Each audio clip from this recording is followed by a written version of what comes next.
Hi, everybody, and welcome to the Property AI Report. This is your weekly digest of all things property and AI. I'm brought to you by me, Mal McCallion. I'm the CEO of Model Prop and co-host Matt. Hey, Matt. Hey, I'm Matt Goddard, founder of Goddard Consulting Group. Brilliant stuff. So we have got a packed podcast for you today. So without further ado, let us get stuck in to our property news. All right, so Matt, this week on Property News, we've got a lot happening in the portal world. So just wanted to start off with Zoopla. All right, so obviously number two in our market here in the UK, a big player, been spoken about as a little bit under pressure from the pincer movement of CoStar coming in on one side and Rightmove bossing it on the other. They've had some pretty good coverage this week. They've launched some new videos and stuff like that. So what's your take on Zoopla and where they are? I'm really intrigued by Zoopla, and just first and foremost, I'm back home in Cleethorpes/Grimsby, and they're on like their new adverts. One of my good friends from college, his wife actually appears in one of those for Northwall over in the West Coast, Liverpool way. I've seen a lot of that on personal social media, seeing how that comes through and sort of the noise that's created, or at least Craig has created around his company and being on those Zoopla ads and appearing on buses stops and that sort of thing. But I'm intrigued by Zoopla more so, as you say, in terms of that pincer movement and how we're going to see what happens with them as a whole, because you've got the CRM side of the business, what we used to know as Property Software Group, and now Zoopla Property, which has recently relaunched as Alto, and a completely separate entity from what I can tell. And then you've got the portal piece, and I'm just waiting for them to be acquired, to be honest. Yeah, by CoStar. Yeah, I think so. I don't think we've got the cash to do it, have we? Listen, I've got some stuff down the back of the sofa, but not that many. But no, look, I agree with you. I think it's, and look, going back to set up portal days, it was set up as a rival to Rightmove. I think it got somewhere, but yeah, I mean, has been such a dominant beast for 25 years. It's been difficult, and I think it's started to almost look like Zoopla's happy being number two, and that's been comfortable. And then on the market came along, didn't really get close to it. But now that it's been taken over by CoStar, there's a lot more at stake, I think. I think one of the things you touched on there from 25 years ago with Zoopla that's maybe not known as current as at the moment is how you went about building that Zoopla brand, and in terms of acquiring those smaller portals, bringing it all together, rebranding them. And okay, on the market, are taking more of a potentially aggressive one by CoStar buying on the market and Zoopla up for grabs, and then bringing it all under their homes.com banner. And that's what I'm betting, not betting the house on by any means, but that's what I'm certainly saying openly now. But you've Yeah. been through that process, haven't you? You've seen that work very well for Zoopla and how it grew so quickly. Yeah, and I remember we quickly grew to a reasonable number three in terms of acquiring, as you say, Think Property, Hot Property Finder, whatever else, Property, Glowbricks, all of those kind of guys, and threw them all together, and then left them, yeah, rotating for a bit in their own brand, and then scooped them underneath the Zoopla banner. But it was only really then but having built that kind of momentum, then we were able to go into the conversation with what at the time was called the Digital Property Group, who had Prime Location and Find a Property, and it was owned by the Daily Mail, and then bring them into play. So they were the second place, and then we just built this really much chunkier second place. Like you, I think that's the kind of natural place for CoStar and Homes and On the Market to go, to try and do this deal with Zoopla, because otherwise they're just spending an absolute fortune throwing rocks at each other instead of throwing rocks at Rightmove, and Rightmove's just sitting back smoking a cigar and loving it.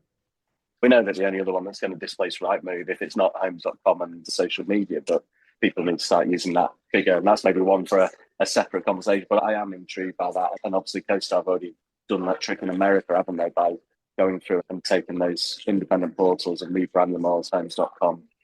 Yeah, I think so. The Matterport deal went through, I think, a week or two ago for CoStar. So they've now got some unique content as well that I think they're 100% looking to bring into exclusively into their portals to try and get people to have a different, richer experience on their sites compared to others. So I think that's interesting. They've also, as again in the last couple of weeks, they've gone after Domain, the number two in Australia, and they, I think Nine, who are the main shareholders in Domain, have come back and said, if you give us this extra bit, then we're game. So I think that that they are absolutely intending to make a real kind of impact. And I think, yeah, hoovering up Zoopla at some stage makes perfect sense. But yeah, I do think it's interesting that Zoopla has made some pretty strong moves recently and don't seem to be quite as I don't know, just exposed in terms of just waiting for something to happen. There actually seem to be now going after some.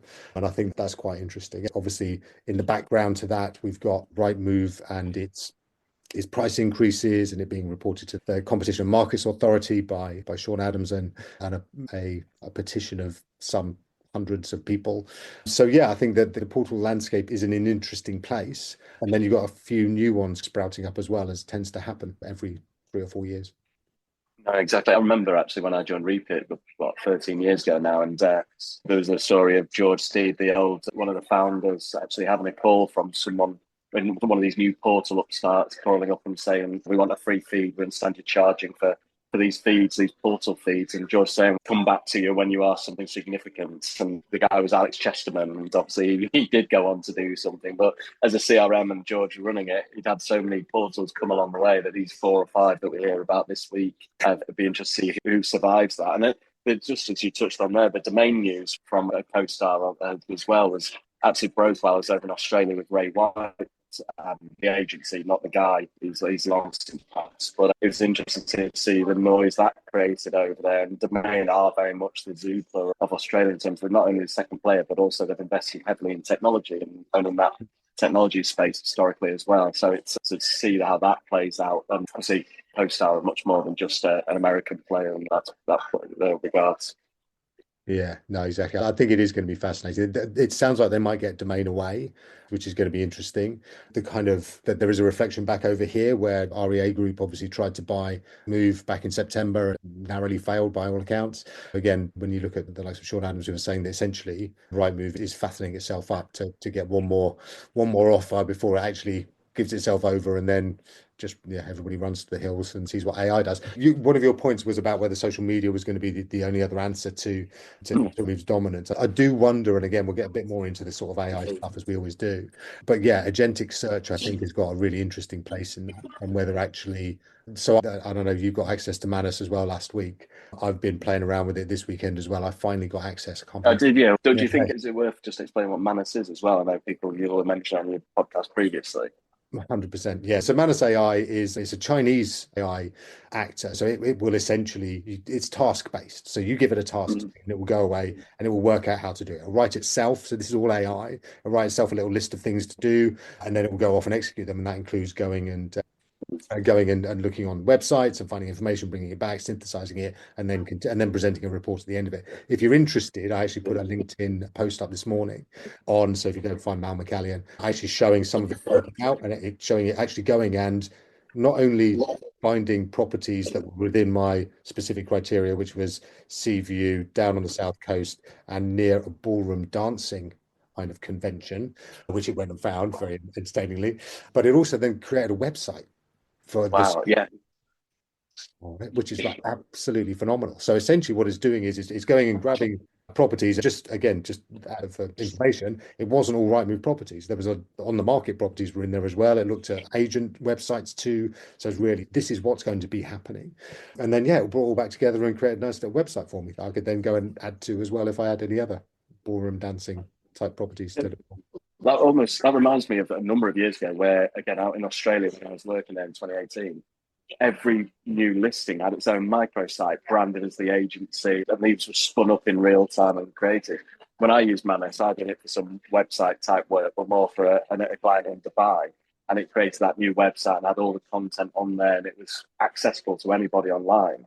And Yeah. so it was almost like your search is not just a match out the CRM anymore; it's a match of everything that's available online, not just the individual users' clients. So if I'm hearing Clean Thoughts and you've got Python and Chrome, for example, it'd be a match of Python and Chrome listings. But actually now it's a match of every listing in that area. That's really interesting to see where that could go. 100%, because one of the USPs, probably the main USP of the portals has always been aggregation, right? The Mm. fact that you can see on spot all of these properties or 90% of what's available.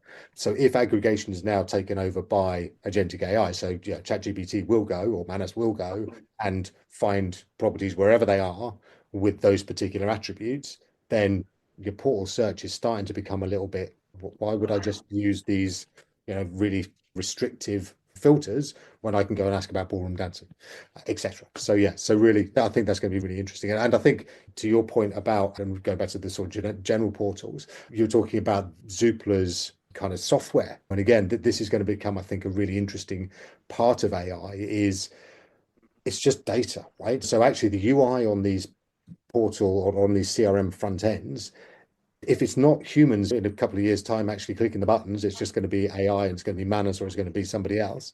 Then actually, what does that mean for the market? And obviously, Alto is one that's with Zoopla, but there's plenty of others, right?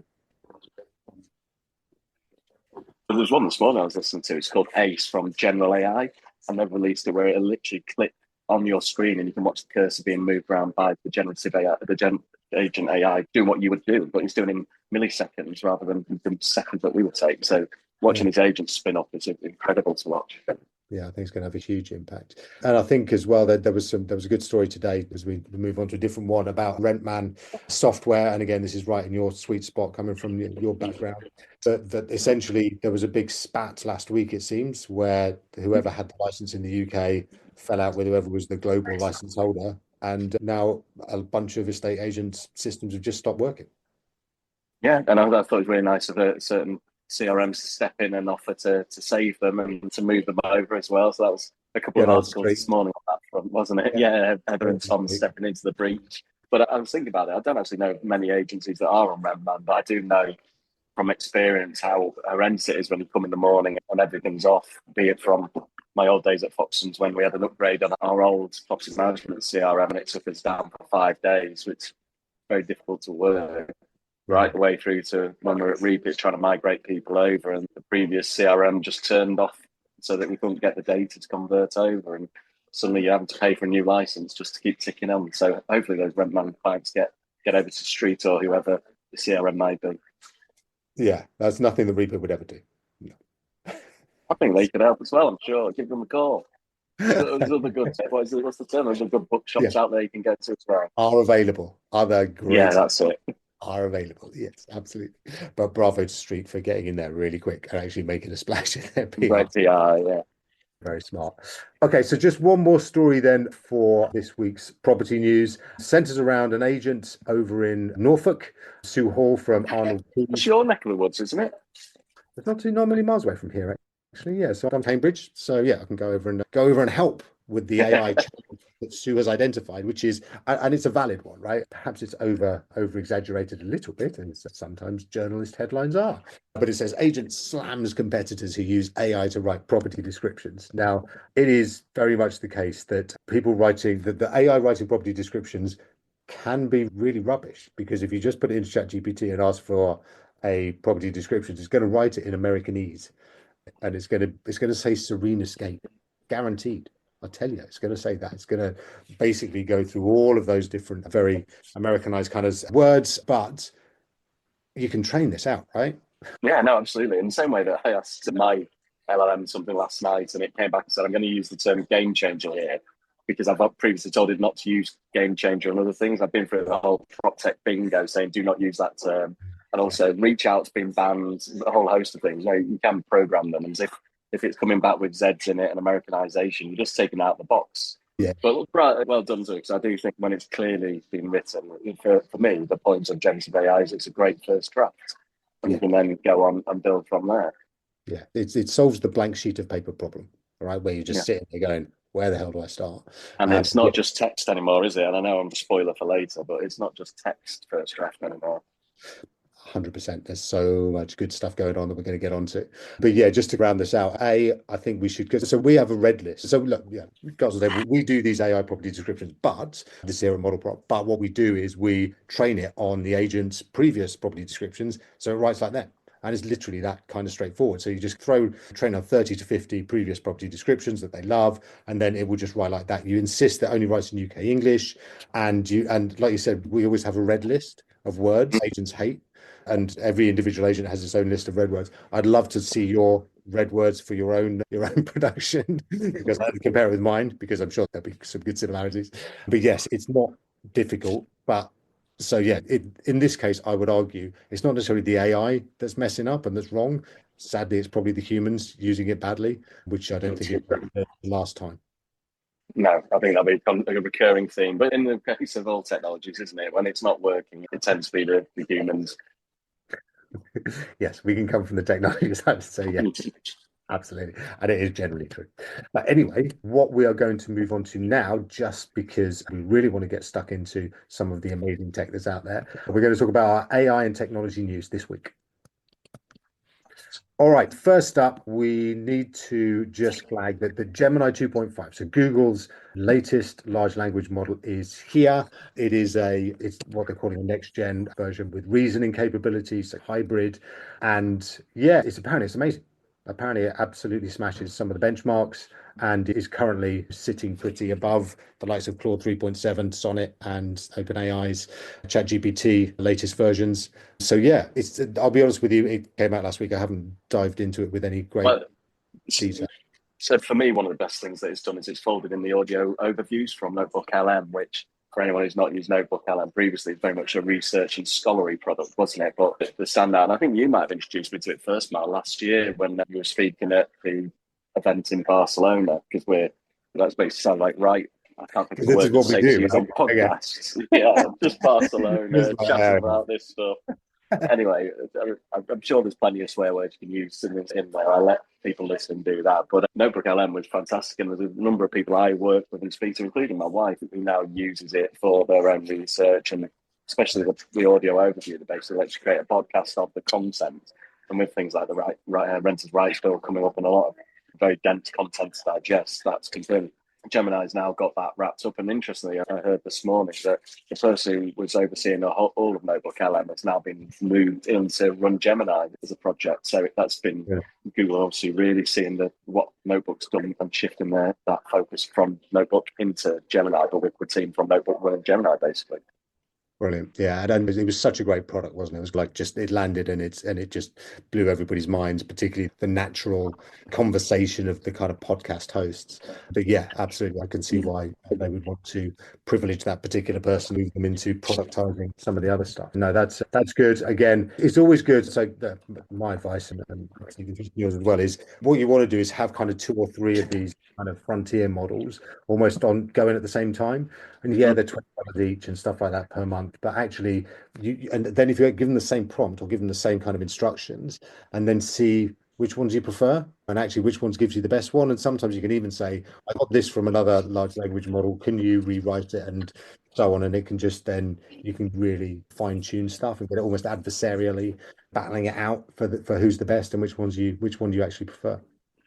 It's great for validating content as well, isn't it? And I know we wouldn't necessarily touch on hallucinations, but if you're building content and you think you want to check the authenticity of it, running it from one LLM through another one really helps. And I found actually certain ones are better for certain use cases. So creating sort of property descriptions might be better in ChatGPT versus using Gemini for more sound reasoning. So it's just if you've got those tests, got those trials, just work out which one serves you best at which time. Yeah, I think that's right. So horses for courses, and yeah, It's we have little nuances.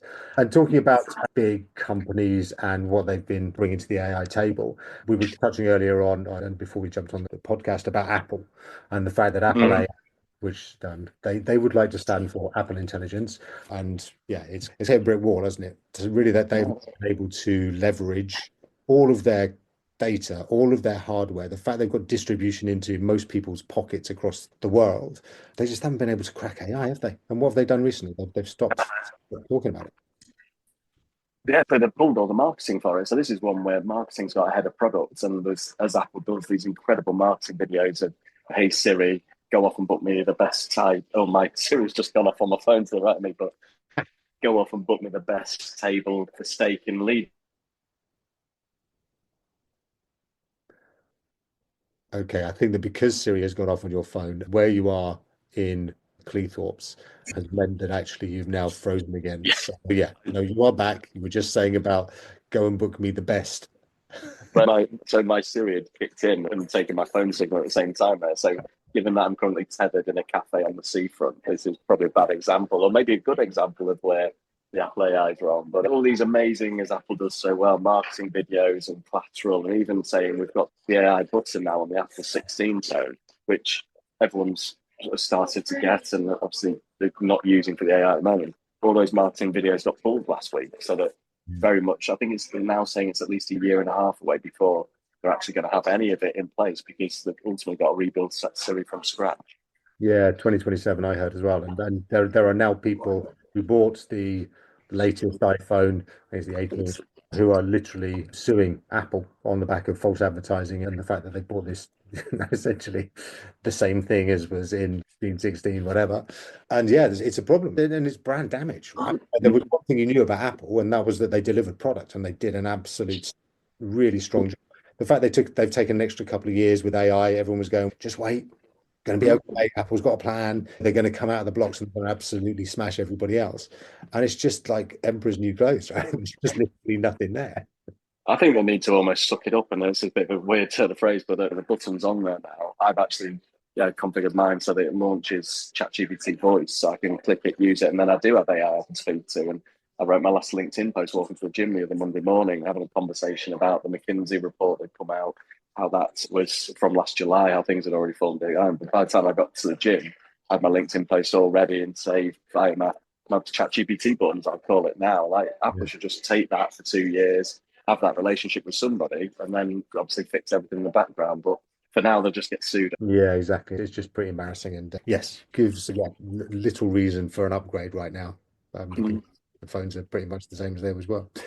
Cool. So that's Apple. We want to dip into the world of high fashion now and talk about AI models. Now, H&M has gone a little bit controversial this week. They have created AI models, as in models of humans rather than large language models.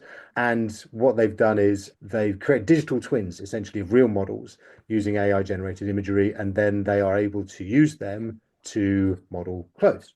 Now, they've said that they've got the models themselves will have the rights to their twins and they can use them with other companies and things like that. But it feels a little bit like a kind of step into this territory where why would you need these models, human models, Mm. actually, if you can just get these AI models of the models to do whatever you want them to do? Yeah. And we've already seen this, haven't we, with the Hollywood actors strike, where the extras were coming in and they were looking alarmingly similar to extras from other films, but these ones were AI, and maybe they don't had six figures of thing or whatever it might be. But The early I think one. it's the only one that they can't replicate than me, and then it's me because hey, Jen can't do my Grimsby accent. But these models are just showing fashion, aren't Not yet. they? But no, exactly that. It is I think that it's inevitable is probably the wrong phrase. I always think that we're going to start privileging human to human contact. We're going to start privileging humans doing stuff because there will be a lot of AI shouldering some of the more mundane stuff. Now, you could argue that actually modeling is a high skill, high net worth environment, or you could argue that actually it's just they randomly genetically disposed person with some nice clothes on them. But actually, is that a skill set that is not that is not possible for anybody or any technology to replicate?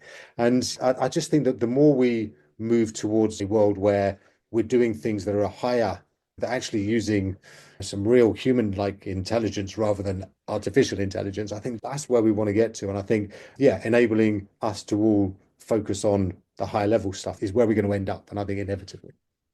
I think as part of that as well, though, isn't it? That if you go into a H&M store, you don't see models wearing the clothes as you walk around. You've got mannequins. So was there an uproar when mannequins first came along and started taking the clothes? I know there's the great 1980s film Mannequin that maybe was a precursor to all of this. But So joking aside, let's use a legendary. child. Joking aside, the big part of online imagery is actually do the clothes that like, and actually are they getting the photos correct in that? So I wonder if actually doing it via AI and make the clothes more reflective of real life rather than trying to get the lighting and everything else so that the consumer gets a better experience when the product's delivered. Yeah, and I completely agree. And I often think if you look back at other technologies, like you say, mannequins, that was a technology, right? It was a rather basic one, but it was distributed the ability for people to understand what clothes might look like on one without everybody having to put them on.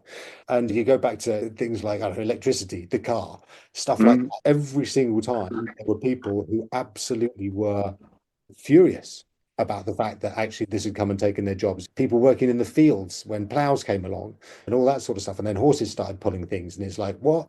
So, yeah, I think all the way through, humans have done the progress thing, had a bit of a reaction to it and moaned about it, and then just got used to it because overall, it's much better taking us forwards. But Yeah. that might be a niche for you.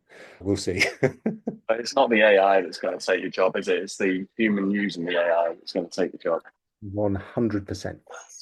Absolutely. And one of the things that we wish to do here on the Property AI report is give you some real solid AI and property insights that are going to help you to be that human, not the other one.